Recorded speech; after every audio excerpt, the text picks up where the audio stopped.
আপাতত এটা দেখে রাখেন, এরপরে একটা প্রতিবেদন আপনাদেরকে দেখাবো, দেখানোর পরে কিছু কথা বলবো। নড়াইলে সেনাবাহিনীর যৌথ অভিযানে একটি আধুনিক স্নাইপার নাইট্রো রাইফেল উদ্ধার করা হয়েছে।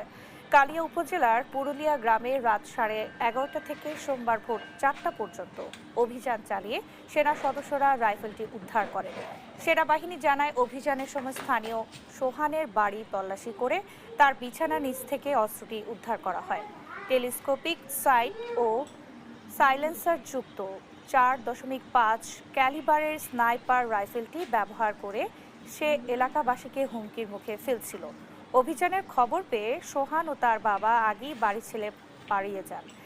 উদ্ধার করা রাইফেলটি পরে কালিয়া থানা পুলিশের কাছে হস্তান্তর করা হয়। তো আপনারা যে প্রতিবেদনটা দেখতে পাচ্ছিলেন, তো আমার হাতে দেখতে পাচ্ছেন, এই যে একটু কাছ থেকে যদি দেখাই, এটা হলো পিলেট না, এটা নিশ্চয়ই বুলেট না। ওজন সর্বোচ্চ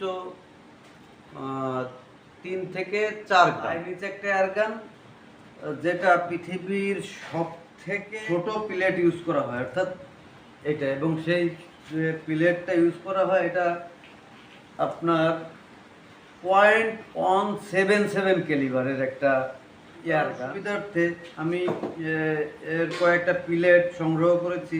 সেটা হচ্ছে এই যে প্রতিবেদনটা দেখলেন, এটা ডক্টর মোহাম্মদ ইউনূসের আমলে।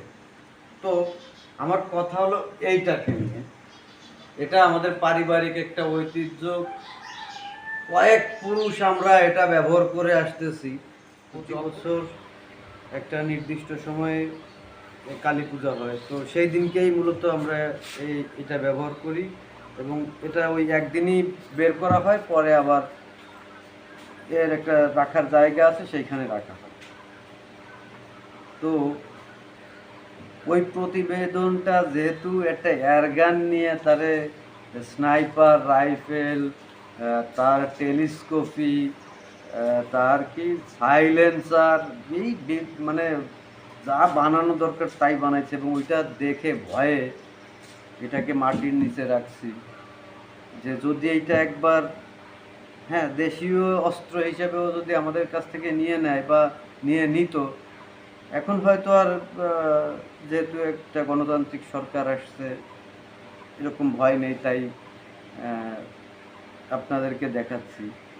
তো নিয়ে নিলে এটা কোনো কিছুর বিনিময়ে পেতাম না। আমাদের এর বয়স কতদিন আনুমানিক বলতে পারবো না, তবে আমাদের মন্দিরটার বয়স যতদিন, এর বয়স হয়তো বা ততদিন। তো বন্ধুরা, ভালো থাকবেন। আজ এ